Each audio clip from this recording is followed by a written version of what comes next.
మన ఆరాధన అంతరంగ సంబంధమైన ఆధ్యాత్మిక విశేషతలతో కూడిన అనుభవపూర్వక ఆరాధనగా ఉండనట్లు దేవుడు మనకు అనుగ్రహించునుగాక. మనము భౌతిక ఆర్భాటము చేయవారము కాము, అయితే మన అంతరంగపు ఆరాధనయే అంతకు మించిన శ్రేష్టమైనటువంటి శబ్దాన్ని పరలోకమంతటిలో చేస్తుంది. ఇట్టి ఆరాధన దేవునికి అంగీకారము ఆశించినది, ఆయన కోరదగినది కూడా. ఈ ప్రత్యేక దినాన్ని మట్టల ఆదివారము అని పిలిచేటువంటి సంస్కృతి కలిగిన దినం. ప్రభువైన యేసుక్రీస్తు వారు యెరూషలేములో ప్రవేశించిన దినం. అది ఎంతో విశిష్టమైన దినం. పాత నిబంధన గ్రంథంలో కీర్తనకారుడు ఒక చక్కని వచనం, ఒక మాట ఉచ్చరించాడు. ఒక మాట ఏమనంటే, ఇది యెహోవా ఏర్పాటు చేసిన దినము, దీని యందు మనం ఉత్సహించి సంతోషించదము. This is the day that the Lord hath made, let us rejoice and make joy in it. ఇది యెహోవా ఏర్పాటు చేసిన దినము అని చెప్పబడిన ఆ దినము ఇశ్రాయేలులో మరి ఇంకొకటి ఏదో కాదు, అది ఆ యెరూషలేములో మెస్సయ్యగా ఆయన ప్రవేశించిన దినం. వారు ఎప్పటి నుంచో ప్రవక్తలు చెప్పారు. జకర్యా గ్రంథం 9వ అధ్యాయం 9వ వచనంలో ప్రవక్తలు చెప్పారు, ఇదిగో సియోను కుమారి భయపడకము, ఉల్లసించము, యెరూషలేము కుమారి సంతోషించము, నీ రాజు సాత్వికుడు, నీతిపరుడు, రక్షణ గలవాడే, భారవాహక పశువును, గార్ధబమును గార్ధపు పిల్లనెక్కి నీ యొద్దకు సమాధాన వార్త తెచ్చుచున్నాడు అన్న జకర్యా 9:9 ప్రవచనం ఎప్పుడు నెరవేరుతుందో అని వాళ్ళు కళ్ళల్లో ఒత్తులేసుకొని ఈ రోజు వస్తాడో రేపు వస్తాడు అని వారు కనిపెడుతున్నారు రోజులవి. ఎందుకంటే ఆనాటి సియోను, ఆనాటి యెరూషలేం, ఆనాటి ఇశ్రాయేలు జనాంగం స్వేచ్ఛగా లేరు, వారు అధికారములో లేరు, వారు బానిసలుగా ఉన్నారు, వారు రోమా ప్రభుత్వం యొక్క సంఖ్యలలో మగ్గిపోతున్నారు. కాబట్టి మెస్సయ్య వస్తాడు, మాకు జయమును అనుగ్రహిస్తాడు. ఇది ప్రవచనము, జకర్యా చెప్పాడు. ఈ రోజు నెరవేరుతుందో రేపు నెరవేరుతుందో అని ఒకరి తర్వాత ఒకరు ప్రవక్తలు, ఒక రోజు వస్తుంది మెస్సయ్య వస్తాడు, యెరూషలేములో ప్రవేశిస్తాడు, గార్ధబము ఎక్కి వస్తాడు, ఆయన వచ్చి మనల్ని విడిపిస్తాడు, ఆయన జయం మనకు కలుగజేస్తాడు, ఆయన మనకు విజయం ఇస్తాడు అని ప్రజలందరూ కనిపెడుతూ ఉండగానే ఆ దినం రానే వచ్చింది. కనుకనే ఎప్పుడైతే గార్ధబమును ఎక్కి ఆయన యెరూషలేములో వస్తున్నాడో అంతవరకు ఉన్న వారు ఈయనయే మెస్సయ్య, మనల్ని విడిపించడానికి వచ్చిన మెస్సయ్య ఈయనే, ఇప్పుడు మనకి ఇక రోమా సామ్రాజ్యం నుంచి పూర్తి విడుదల మనకు అని చెప్పి, ఇదిగో మాకు జయం, దేవుని పేరిట వచ్చాడు, మా మెస్సయ్య వచ్చాడు, మా రాజు వచ్చాడు అంటూ రోమీల మీద వారు పొందిన ఆనందమును వారు ఊహించుకుంటూ వారు కేకలు వేస్తున్న దినం అది. అది వారి ఉత్సాహమునకు అనేక సంవత్సరాల వారి దుఃఖ బానిస సంఖ్యలో విడిపోట కొరకై రాజు వేంచేశాడు, బానిసత్వం విడిపించేందుకు మా రాజు వేంచేశాడన్న ఆనంద కేకలు వారి హృదయంలో ఉన్నాయి. ఈరోజు ఈ శ్రేష్టమైన సమయం జ్ఞాపకం చేస్తున్నాను.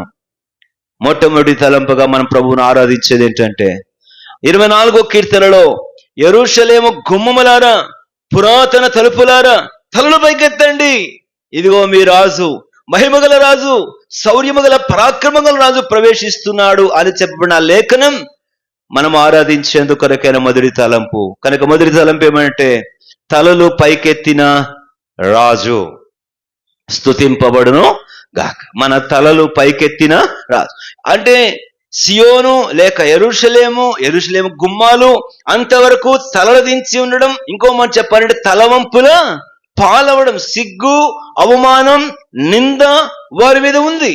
సామెతికాస్పదంగా, అవమానాస్పదంగా వారు అన్యజనులందరి మధ్య వారు ఉన్నారు. వేరు ప్రభువులు రోమీలు వచ్చి వారిని ఏలుబడి చేస్తున్నారు. ఆ పిలాతు, ఆ కైసరు, హేరోదు వీరి పరిపాలన కింద యూదులం మేమునుడమా, సియోను ఏంటి పరిస్థితి, యెరూషలేమా ఏమిటి పరిస్థితి, కొరడా జలిపిస్తున్నారు, సైనికులు బంట్రోదులు తిరుగుతున్నారు.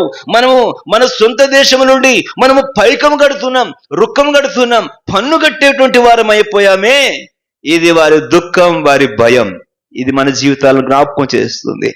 పాపము దాని సంపూర్ణ బానిసత్వములో మగ్గుతున్న మన జీవితాలు. ప్రతి విధమైన పాపం వలన ప్రజలకు అవమానము వచ్చును అని సామెతల గ్రంథం 14వ అధ్యాయంలో వాక్యం 14వ అధ్యాయం రాబడింది. పాపం వలన ప్రజలకు అవమానము వచ్చును. దావీదన్నాడు, సిగ్గే నాకు తగినది, సిగ్గు చేత నేను తల ఎత్త లేకపోతే నా ప్రాతములు నా తల మీద భారములే మోపబడి ఉన్నవి. దానియేలు గ్రంథం 9వ అధ్యాయంలో మేము మా పితరులందరి వలె పాపము చేసి ఉన్నాము, అపరాధులమై ఉన్నాము, సిగ్గే మాకు తగినది, ముఖ వికారము నొంది ఉన్నాము, ఇక మాకు సంతోషం ఉల్లాసం ఎక్కడిది. ఇలాంటి మన జీవితాలు, తలదించుకున్న మన జీవితాలు, అదిగో ఆ ప్రభువైన యేసుక్రీస్తు అను ఆ శ్రేష్ఠ మెస్సియా మన హృదయములోనికి వేంచేసిన కారణం చేత, మన జీవితములలోనికి ప్రవేశించిన కారణం చేత మన తలలు పైకెత్తబడ్డాయి.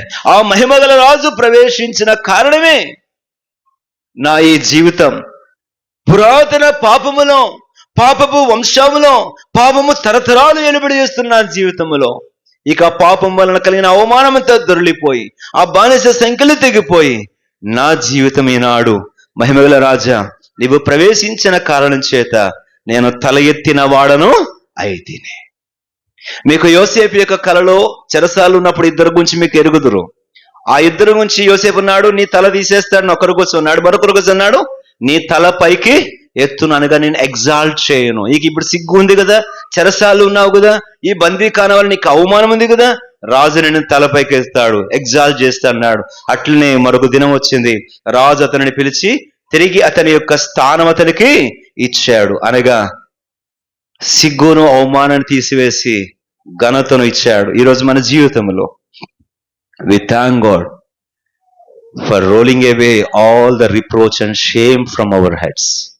మన శిరములపై అవమానమును దొరలింపి వేసి తలదించుకున్న మన జీవితాలను ఈ మహిమగల రాజు ప్రవేశము చేత తలనెత్తిన వారిగా ఉన్నందుకు ఆయనను స్తుతించుదుముగాక. ఈరోజు ఆ పురాతన గుమ్మాలు, యెరూషలేము గుమ్మాలు, ఈ గుమ్మాలలో రోమా చక్రవర్తులు, రాజులు, సైనికులు, రోమా ప్రజలు ఈ నా గుమ్మములో యాజకులు ప్రవేశించాలి, లేవీలు ప్రవేశించాలి, యూదులు మాత్రమే ప్రవేశించాలి, అన్యుడెవడు ప్రవేశించకూడదు, సున్నతి లేని వాడు ఎవడు ప్రవేశించకూడని ఈ నా గుమ్మములో వీరందరూ ప్రవేశించి నా గుమ్మములు సిగ్గుతో నింపబడ్డాయన్న ఆ దీనస్థితి అంతటి, హీనస్థితి అంతటిలో ఈరోజు ఆ యెరూషలేము గుమ్మములు ఎలా అంటే, now we will rise up our heads, we will lift up our heads because our king has come. మన రాజు వచ్చాడు. ఇంతవరకు సిగ్గుతో తలదించుకున్న మా జీవితాలు ఇప్పుడు తల ఎత్తుకొని ధైర్యముతో మేము సంతోషముతో విరజిల్లుతాం. ఇదే మన జీవితపు శ్రేష్ట ఆనందం. కనుక మొదటిది, మన తల ఎత్తిన ఆ పరలోకపు దేవుడు స్తుతింపబడును గాక. రెండవది గమనించండి, ఈ మత్తయి సువార్త 21వ అధ్యాయంలో రెండవ సంగతి చూద్దాం రండి. మత్తయి సువార్త 21వ అధ్యాయం 5వ వచనం, ఇదిగో నీ రాజు సాత్వికుడై. ఈ రెండిటికి చాలా పొంతన, అద్భుతం. ఇదిగో నీ రాజు అతిశయాస్పదుడై, ఇదిగో నీ రాజు ఘనత కలిగిన వాడై, ఇదిగో నీ రాజు హెచ్చింపగలవాడే అంటే ఒక అర్థం, ఇదిగో నీ రాజు సాత్వికుడై. రాజు ఏంటి, సాత్వికం ఏంటి? ఈ రెండిటికి మధ్య ఏమైనా పొంతనుందా? సాత్వికం అనేది రాజు కలిగి ఉండాల్సిన లక్షణమా? రాజు ఏం కలిగి ఉంటాడు? ఆ రాజరికము, ఆ అధికారము, ఆ హుందాదనము, ఆ గంభీరత, సాలెమ్నిటీ కలిగి ఉంటాడు. ఆ రాయల్టీ చూపిస్తాడు. తన స్వరములో కూడా ఆ కంచు గలం వినిపిస్తాడు. ఆ అతిశయం, అహంకారం, గర్వం కనబడుతుంది రాజులో. ఆ ఘీంకారం కనబడుతుంది, డంబం కనబడుతుంది. అవును కదండి? రాజు నోరిపోతే ఎలా మలుకుతాడు? ఎవరక్కడ అంటాడు. అంతేగాని రాజు అయ్యా ఎవరైనా ఉన్నారయ్యా అక్కడ అంటాడు? ఏమైనా అట్లా మాట్లాడతాడా? అతని స్వరములో, అతని కదలికలలో, అతని నిలబడినప్పుడు, కూర్చున్నప్పుడు, అతని చూపుల్లో, సమస్తములో ఒక డాంపికం కనబడుతుంది. కానీ ఇక్కడ అంటున్నాడు, బిహోల్డ్ దై కింగ్, హీ ఈజ్ మీక్. ఆయన సాత్వికుడు. అంటే సమస్త అధికారము, వైభవము, రాజరికము, ఘనత, బలము, శౌర్యము, పరాక్రమము గలవాడు, గర్వహంకారములకు పాత్రుడు తాను ఎంతైనా అతిశయించడానికి. కానీ అదంతా కూడా సబ్డ్యూ చేసేసుకున్నాడు, అణిచివేసుకుంటున్నాడు, అనగదొక్కుకుంటున్నాడు, దాని అంతటినీ తాను కప్పిపెట్టేసుకుంటున్నాడు. సాత్వికుడిగా నీ యొద్దకు వస్తున్నాడు. జకర్యా గ్రంథం 9లో మీరు జ్ఞాపకం చేస్తాను, ఆ మాట ఎంత చక్కగా ఉంటది. ఇదిగో నీ రాజు సాత్వికము గలవాడు. ఈ సాత్వికము, ఆయన కలిగిన ఆ సాత్వికము వలన నాకొచ్చిన లాభమేమి, మనకొచ్చిన మేలేమి? కీర్తన 18 35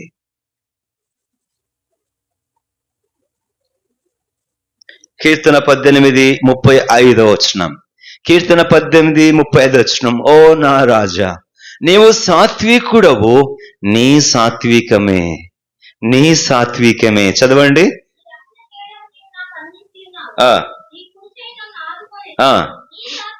నీ సాత్వికమే నన్ను ఏమి చేశాను? ఈరోజు నేనంటూ నీతిమంతుడను, పరిశుద్ధుడనై, భక్తుడనై, విశ్వాసినై, రాజ సంబంధునై, దైవ కుటుంబస్థుడనై నేను నీ ఎదుట కనబడేందుకు కొరకు కారణం నీ సాత్వికమే. నీ సాత్వికం. నీవు దీనపరుడవు, రక్షణ గలవాడువు, దీనపరుడవు, తగ్గింపు గలవాడువు, నీవు రాజువు. అయితే నీవు ఎంత సాత్వికముతో నా కొరకై సిలువ యొద్దకు వచ్చినావు, నా కొరకై లోకములోనికి దిగి వచ్చావు, నా కొరకై నీవు దీనపరుడువై వచ్చావు. రాజు, దీనుడు, ఆ కాంబినేషనే అద్భుతమైనటువంటి కాంబినేషన్. ఎక్కడ చూడం. రాజు, దీనుడు. రాజు అంటేనే సమస్తమైనటువంటి అహంకార పూర్ణము గలవాడై ఉండాలి, గర్వము, అతిశయం గలవాడు కావాలి. కానీ ఏ హంబుల్ కింగ్, సర్వాధికారం కలిగిన వాడైనప్పటికీ, సకల వైభవం గలవాడైనప్పటికీ, సకల రాజ వైభోగం గలవాడైనప్పటికీ, దీనుడును, సాత్వికుడును, నీతిపరుడనైనందుకై స్తోత్రం. ఇట్టి రాజు మనకు శ్రేయస్కరం.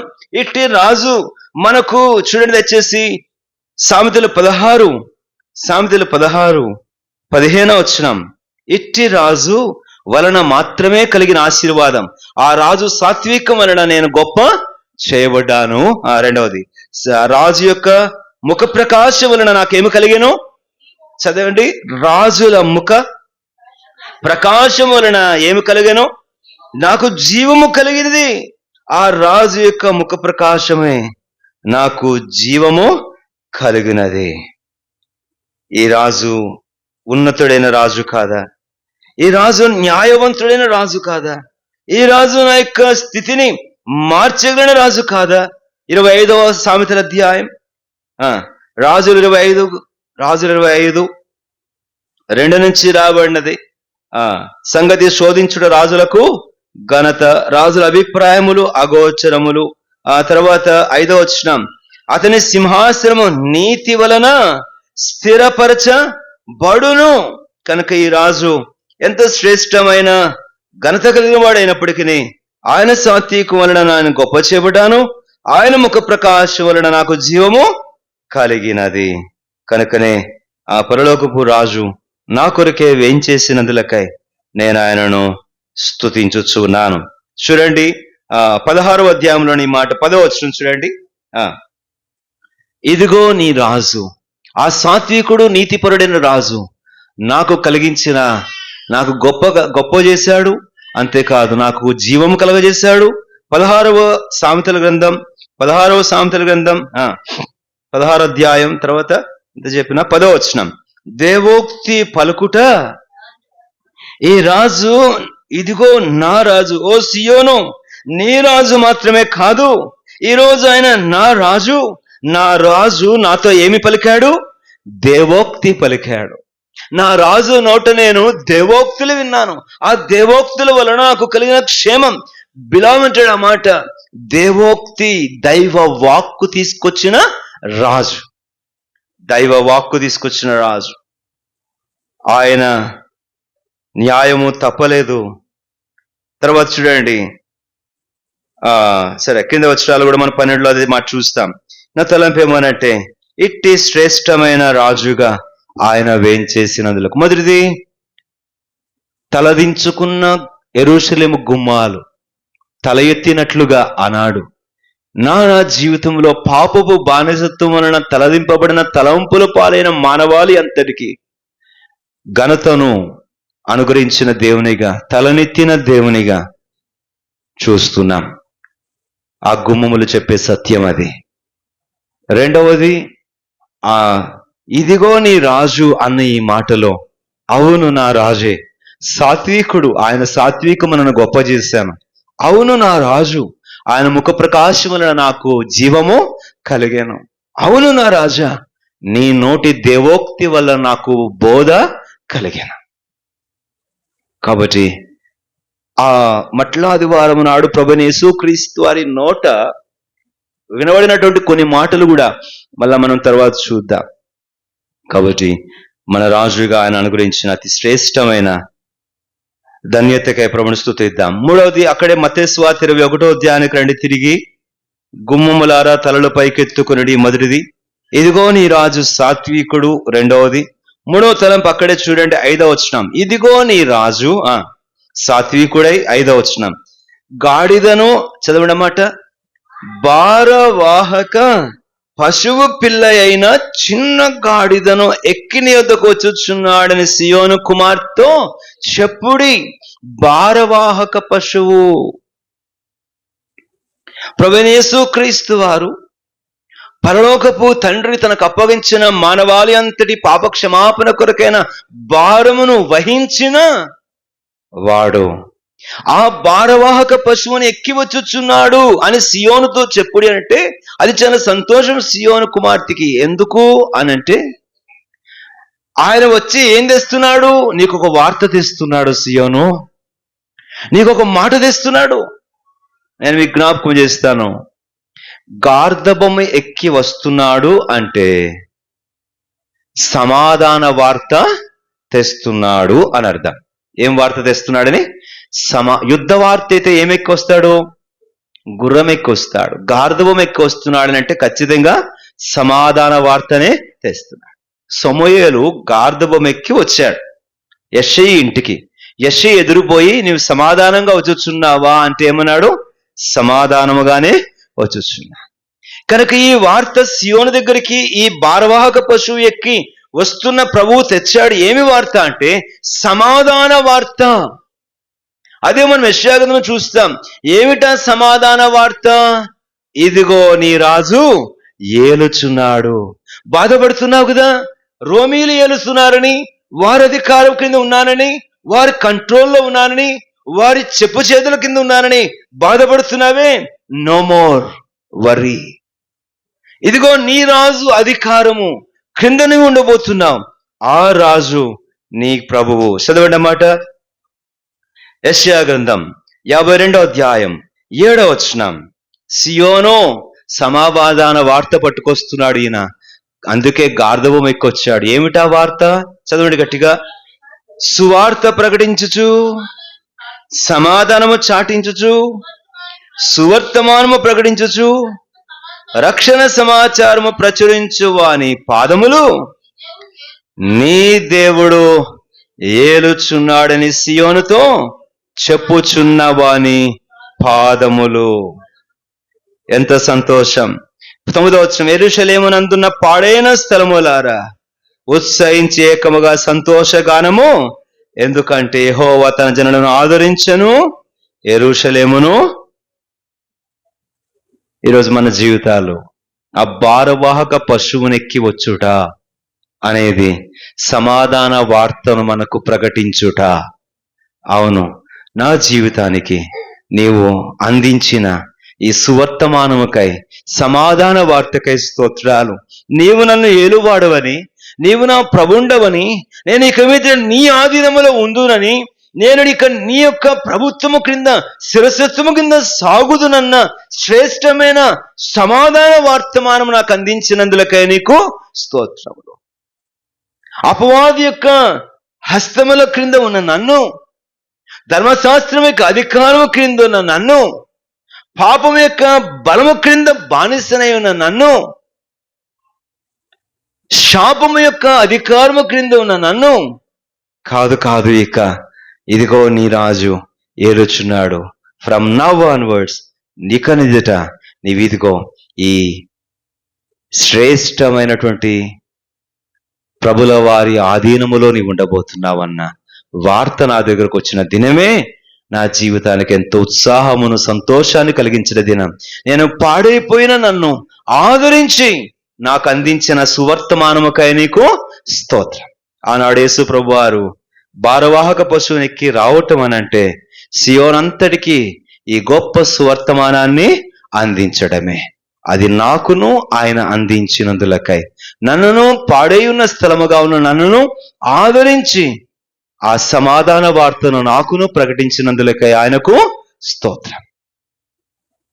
ఏ దినమైతే ఆ సువర్తమానం నేను విన్నాను, ఇక నీ ఏలుబడి, నన్ను ఏలువాడా, నా ఏలినవాడా నీకు స్తోత్రాలు.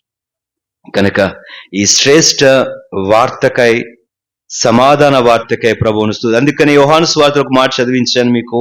భయపడకము అనే ఆ పదం కొరకు మీకు అక్కడ యోహాను సువార్త 12వ అధ్యాయంలో జ్ఞాపకం చేయాలని కోరుతున్నాను. యోహాను సువార్త 12వ అధ్యాయం, యోహాను సువార్త 12వ అధ్యాయము 13వ వచనం. ఖర్జూర మట్టలు పట్టుకొని ఆయనను ఎదుర్కొనబోయి జయము ప్రభువు పేరిట వచ్చుచున్న ఇశ్రాయేలు రాజు స్తుతింపబడును గాక అని కేకలు వేసిరి. సియోను కుమారి భయపడకుము, సియోను కుమారి, ఇదిగో నీ దేవుడు, ఇక ఆయన ఏలుబడిలోని ఉండబోతున్నావు, ఇక ఆయన అధికారం కింద ఉండబోతున్నావు. ఆయన నీతి గల ప్రభు, నీతి మార్గములను నడిపించేవాడు. ఆయన ఏలుబడిలో నీకు ఎంతో సురక్షితం, ఆయన ఏలుబడిలో నీకు ఎంతో ఆదరణ, ఆయన ఏలుబడిలో నీకు భద్రత ఉంది. ఈ శ్రేష్టమైన వార్తను అందించినందులకై ప్రభువును స్తుతించుదుముగాక. 4వ దయచేసి రండి. గుమ్మముల తలలు పైకెత్తబడెను. 2వది రాజు సాత్వికుడై అరుదించెను. 3వది గార్ధబొమ్మనెక్కి సమాధాన వార్తను అందించెను, సమాధాన వార్తను అందించెను. 4వ మాట యోహాను సువార్త 12వ అధ్యాయం, యోహాను సువార్త 12వ అధ్యాయం. సరే, మనము లూకాలోను మార్కులను చదువుదాం. ఇక్కడ ఈ దేవాలయమును శుద్ధి చేసిన సంగతి నేను ఆ దినం, ఆ మట్టల ఆదివార దినాన్న కేవలం గార్ధబొమ్మ మీద ఎక్కి రావటమే కాదు, కానీ మరికొన్ని పనులు కూడా జరిగినాయి. ఆ మిగతా 2 పనులు కూడా మనము జ్ఞాపకం చేసుకుని ప్రభువుని ఆరాధిద్దాం. భారవాహక పశువుని ఎక్కి వచ్చాడు. ఇక్కడ 3 సంగతులు చూచాం. గుమ్మముల తలలు పైకెత్తబడెను, రాజు సాత్వికుడై అరుదించెను, 3వది సమాధాన వార్తను వారికి ప్రకటించెను. ఇప్పుడు 4వది దేవాలయమును పవిత్ర పరచెను. ఆ మటుల ఆదివారం నాడు జరిగిన మరొక సంగతి మత్తయి 21వ అధ్యాయంలో ఒకసారి చూడండి, దయచేసి తిరిగి రండి. మత్తయి 21వ అధ్యాయము. ఆయన యెరూషలేములోకి వచ్చాడు. వచ్చిన తర్వాత 12వ అధ్యాయంలో 12వ వచనం, 21వ అధ్యాయం 12వ వచనం.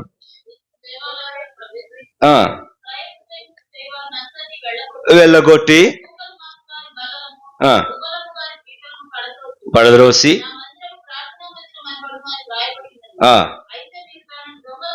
అని చెప్పాడు. తర్వాత మళ్ళా మార్కు 11వ అధ్యాయం 15 నుంచి 17 కూడా ఇదే భాగం అదే మాటలు మనము అక్కడ కూడా చదువుతాము. కాబట్టి ఆయన దేవాలయంలోనికి వచ్చాడు, ప్రవేశించి ఆ దేవాలయమును బాగు చేశాడు. ఇది మన తలంపు. మార్కు 12లో మళ్ళా మనం లూకా 19లో కూడా ఇదే సంగతి మనం చూస్తాం. ఇక్కడ స్వార్థికులు 4 కూడా ఈ సందర్భాన్ని, ఈ మఠలాదివారపు ఈ విజయవంతమైన ప్రవేశాన్ని వారు నమోదు చేశారు. అయితే ఈ 3 మాత్రం దేవాలయపు శుద్ధిని గురించి కూడా ప్రస్తావన చేశారు. యోహాను ఆ సంగతిని ప్రస్తావన చేయకపోయినా లూకా సువార్త 19వ అధ్యాయంలో కూడా మనము 44వ వచనం నుంచి మనము చూస్తే ఖచ్చితంగా 46వ వచనం వరకు దేవాలయ శుద్ధి. ఇక్కడ నేను జ్ఞాపకం చేయాలనుకున్న అంశం ఏంటనంటే, ఆ ప్రభువైన యేసుక్రీస్తు వారు దేవాలయమును శుద్ధి చేయుట అను సంగతిని చూచినప్పుడు అది భౌతిక యెరూషలేము దేవాలయమును శుద్ధి చేయుట అనే ఒక అంశంగా మాత్రమే పరిగణించను గాని, దేవాలయము దేనిని సూచిస్తుంది అని అంటే దేవుని వాక్యములో కొరింథీయులకు రాసిన పత్రిక వచ్చినప్పుడు అపోస్తలుడైన పౌలు అంటాడు, మీ దేహము పరిశుద్ధాత్మకు ఆలయమై ఉన్నదని మీరు ఎరుగరా. దేవుడు మన దేహాన్ని తన దేవాలయంగా ఎంచుకోవాలని చూశాడు. మీకు పెళ్లి పాటల్లో, ఆంధ్ర క్రైస్తవ కీర్తనల పెళ్లి పాటల్లో ఒక మంచి పాట గుర్తొచ్చి ఉంటుంది. ఒక పాట ఏమని, ఏం పాట గుర్తు రాలేదా? నేను కాథలిక్ స్కూల్లో చదువుకున్నాను చెప్తుంటాను కదా. మా కాథలిక్ స్కూల్ ఆవరణంలోనే ఆర్సిఎం చర్చ్ కూడా ఉంటుంది. ఎప్పుడైనా ఆ చర్చిలో పెళ్లిళ్ళు జరిగేటప్పుడు మాకు బాగా జ్ఞాపకం ఏంటంటే, మా స్కూల్ వెనకాతల పోలీస్ పెరేడ్ గ్రౌండ్ దగ్గర నుంచి మేళంతో వస్తారు పెళ్లి కొడుకాళ్ళు. అక్కడంతానేమో సినిమా పాటలు వినబడుతుంటాయి. ఆ సినిమా పాటలకి క్లాసులో కూర్చున్న మా కుర్రగారు కూడా కాస్త చేతులు కాలు ఊపుతా ఉండేవారు. కాకపోతే సడన్ గా మారిపోయేది. ఒక్కసారిగా ఆ వీధిలా టర్న్ అయ్యి చర్చి వీధిలోకి వచ్చేసరికి పాటలు మారిపోయేవి. బ్యాండ్ మేళం ఏం పాట మొదలయ్యేది అక్కడికి వచ్చేసరికి అంటే సడన్ గా ఆ సినిమా పాట ఆగిపోయి ఈ పాట ఎత్తుకున్నారు. ఏంటని, హృదయమే నీ ఆలయం యేసు అనగానే వీళ్ళు చేతులు కాలు, అబ్బాయి ఏంద్ర అప్పుడే అయిపోయింది సినిమా పాట. వీళ్ళు చల్లబడేవాళ్ళు వీళ్ళందరూ. జీవితమే ఆయన దేవాలయముగా, హృదయమే ఆయన ఆలయముగా, ఈ శరీరం ఆయన ఆలయముగా ఉండాలని ఆయన ఇష్టపడిగా ఇట్టి పాపపు ప్రతి విధమైన స్వార్థపూరిత స్వయానుభవముల సకలమైన ఇహలోకపు చింతనలతో నింపబడిన స్వార్థపూరిత పాపయుక్తమైన నా జీవితమును, నా దేహమును, నా హృదయమును బాగు చేసి శుద్ధి చేసిన వాడా నీకు స్తోత్రం. నా జీవితమును, నా శరీరమును, నా హృదయమును ఆలయములో నీకే స్తుతులు వినబడులాగున ప్రతివిధ పాపమును, అతిక్రమమును, అపరాధమును నీవు వెళ్ళగొట్టునట్లుగా, నీవు శుద్ధి చేయనట్లుగా నిత్యం నా జీవితంలో నీవు జరిగించుచున్న శుభకరమైన ఈ ప్రక్రియకై, కొరడా ప్రక్రియకై నీకు స్తోత్రం. మెట్టుకు నన్ను శుద్ధినిగా చేయుటయే నీ లక్ష్యమైనందులకై నీకు స్తోత్రములు ప్రభువా. యాంగ్రీ జీసస్, కోపము కలిగిన క్రీస్తు. అది మంచి కోపం. కోపమున్నది, మంచి కోపం ఉంటుంది, చెడు కోపం ఉంటుంది. శుద్ధి చేసేందుకు కొరకైనటువంటి ఆసక్తి, నీ ఇంటిని గూర్చిన ఆసక్తి నన్ను భక్షించుచున్నది అన్న మాట నెరవేర్చబడినట్లుగా ఆ ప్రభువు దేవుడు ఆలయమును శుద్ధి చేసిన రీతిని గుర్తు చేసుకుంటే, నా జీవితంలో కూడా ఏ పాపమైనను, కలంకమైనను, అయిష్టమైనది ఏదైనాను నీ దృష్టికి ఆయాసకరమైనది ఉండకూడనట్లుగా నీవు వాటిని తొలగించాలని, వాటిని పారద్రోలాలని, వాటిని తీసివేయాలని కోరి నీవు చేసిన ప్రతి మంచి కార్యముకై నీకు, నా చెడుతనమును తొలగించేందుకు నీవు వాడిన దండమంతటిగా నీకు స్తోత్రం. మెట్టుకు నా జీవితాన్ని శుభ్రపరిచిన వాడా, శుద్ధి చేసిన వాడా, బాగు చేసిన వాడా, నా జీవితం నీకు ఆలయమగునట్లుగా, నీ ఆలయముగా నా జీవితం సకలమైన నీకు హోమమును అర్పించినట్లుగా, నా జీవితం ద్వారా నీకు బలి నైవేద్యాలు నీవు అనుభవించినట్లుగా నా జీవితాన్ని శుద్ధి చేసి నీకు మహిమకరమైన స్థానముగా చేసుకున్నందులకై నీకు స్తోత్రం. చివరిది తెలియచేసి రండి, మత్తయి సువార్త 21వ అధ్యాయం. On the day of palm Sunday, ఆ మట్టల ఆదివారం నాడు ప్రభువారు చేసిన 5వ పని జ్ఞాపకం చేస్తాను. 5వ సంగతి చూడండి దయచేసి. 14 వచ్చినాం, 21:14. రాగా, ఇది మిస్ అయిపోకూడదండి. ఈ ఒక్క వచనము ఈ మట్టలాదివారం నాడు జరిగిన సంగతులన్నిటిలో, ఆ సీక్వెన్స్ సీరియల్ అంతటిలో ఆ ఒక్క వచనం మిస్ అయిపోకూడదు. ఇంతటి సంగతులు శిష్యులకు చెప్పడము, గార్ధబొమ్మ రావటము, ఆయన కూర్చోవడం, మట్టలతో వారు జయము, హోసన్న హోసన్న నరవటం, వస్త్రాలు పరచడం, ఇవన్నీ ఒక ఎత్తు. లోపలికి రావడం, కొరడా పెనడం, దేవాలయం, ఇవన్నీ అదే దేవాలయంలో ఆయన చేసిన మరొక పని కూడా ఉంది. ఏంటో చెప్పండి? స్వస్థపరచను. దేవాలయములో వారిని, ఆ మాట మళ్ళీ చదువుదాం అందరూ ఒక్కసారి చూడండి. అక్కడ వచ్చిన రహస్యం అని చదువుదాం. గుడ్డివారును కుంటివారును వీధిలో ఆయనకు రాగా. కాదు కదండి, సాధారణంగా గుడ్డివారు కుంటివారు ఎక్కడ తారసపడుతుండేవారు దేవునికి? త్రోవ పక్కన కూర్చున్న గుడ్డివాడు, అంతే కదా. అయితే ఇప్పుడు ఎక్కడ ఉన్నారట? దేవాలయములో ఆయన ఎద్దుకు రాగా ఇంతటి సందడిలో కూడా, ఇంతటి సన్నాహంలో కూడా, ఇంతటి విశేషతలో కూడా, ఇన్ని కేకల మధ్య కూడా ఆయన ఈ పని చేయడం మానలేదు. ఏం చేయడం మానలేదు? స్వస్థపరచుట మానలేదు. నా జీవితపు కుంటితనాలను, నా జీవితపు గుడ్డితనాలను, నా ఆధ్యాత్మిక వైకల్యాలన్నింటినీ స్వస్థపరిచిన వాడానికి స్తోత్రాలు, బాగు చేసిన వాడానికి స్తోత్రాలు. నేను చక్కగా నడుచున్నట్లుగా ఆధ్యాత్మికమైన నడక, అంతేకాదు ఆధ్యాత్మికమైన దృష్టి, దైవికమైనటువంటి అంతరంగ దృష్టి, శ్రేష్టమైనటువంటివి పరికించి వీక్షించగలిగే అద్భుతమైనటువంటి దైవ దృశ్యాలను చూచి ఆనందించగలిగే శ్రేష్ఠ దృష్టిని నాకు దయచేసిన వాడానికి స్తోత్రాలు. ఆ ఆదివారం, ఆ మట్టల ఆదివారం చెప్పబడే ఆ దినం, అది ఆదివారం అని నేను చెప్పను, మనం ఇప్పుడు అలా ఆచరిస్తున్నాం. ఈ మట్టల ఆదివారం నుంచి ఆయన శిలువ వేయబడే దినం వరకు హోలీ వీక్ అని పిలుస్తారు. ఇక చాలా సంగతులు జరుగుతూ వచ్చినాయి అక్కడి నుంచి. అయితే 5వ మాట జ్ఞాపకం చేస్తున్న, స్వస్థపరిచిన నాథుడు. ఆ పరిస్థితి అంతటి మీద స్వస్థపరిచిన దేవుడు మన ఆత్మీయ జీవితాలను కూడా చక్కదిద్దిన వానిగా, శుద్ధి చేసిన వానిగా, ఆయన మనల్ని కూడా బాగు చేసి మన వైకల్యాలను, మన లోపాలను, మన కొదువులన్నిటినీ కూడా ఆయన బాగు చేసినందులకై ఆ ప్రభు అయిన దేవుని స్తుతించి ఆరాధించుదుముగా. లేచినప్పుడు చిన్న చరణం పాడుకుందాం, ఒక్క చరణం. హల్లెలూయా హల్లెలూయా హల్లెలూయా స్తోత్రం అనే ఆ పాటలో ఒక చరణం పాడుకొని ప్రభువును మనము ఆరాధించేందుకు ప్రవేశిస్తాం.